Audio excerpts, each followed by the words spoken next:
All right, welcome back to this series where we're talking about subfloor replacement, the dreaded subfloor replacement in our 2007 19-foot Airstream Safari SE.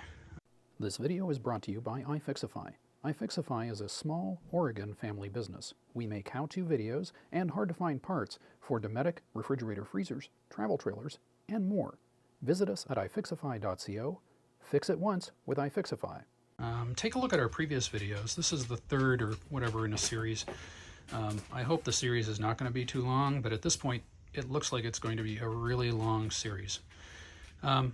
So far I've talked about trying to uncover the extent of the damage, trying to figure out where the damage has come from, and how to remove your kitchen or galley cabinetry unit. This is the part where I'm starting to think about how am I going to replace this subfloor and what am I going to replace it with. And part of that depends on how much and how extensive the damage is. Right now it's not looking really good. This is not simply replacing part of the subfloor. This is replacing a lot of the subfloor. And the question is what to replace it with.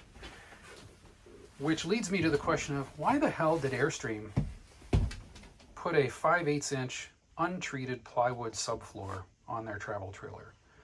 I mean, I think that's the question on everybody's mind who's facing this problem, right? It turns out that in 2001, Airstream finally saw the light and they're using some sort of non-organic composite material that's specially made for them. And you can't buy it as a consumer. So when you're trying to replace flooring like this, you've got to decide, are you going to go with plywood? Are you going to go with quote-unquote marine grade plywood, which, by the way, is only a measure of the quality of the plywood, not its water resistance? Or are you going to go with something inorganic like a composite material? The most common one which is mentioned is Kusa board. Now, Kusa board is hundreds of dollars per sheet. What would you use? Let me know. Leave a message in the comments. Right now, I'm trying to figure out how much I'm going to need, and I can tell you, I already know I'm going to have to replace the dinette area. I'm going to have to replace the galley area, so that's already 2 sheets.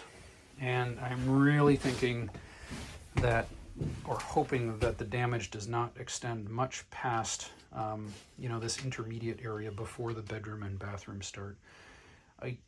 I guess I'm already headed for a partial frame off or a full frame off restoration. Not really something I was looking forward to, but we'll see how it goes and stay tuned to see how that turns out. I'm learning the anatomy of the Airstream in real life, and so future videos I'll show you how I'm doing this and where I'm getting my resources and knowledge from in order to do this job.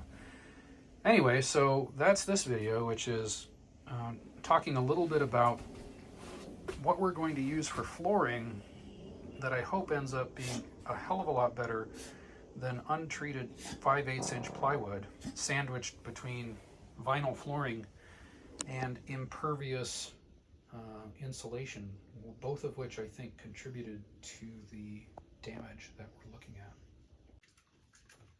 So if you like this video or you're interested or you're following along to feel my pain, give me a like, give me a follow, leave a comment in the comment section below, and we'll go through this journey together about how I'm going to end up fixing this subfloor damage in my 2007 Safari SE 19-footer, while Axel here starts the job of demolition.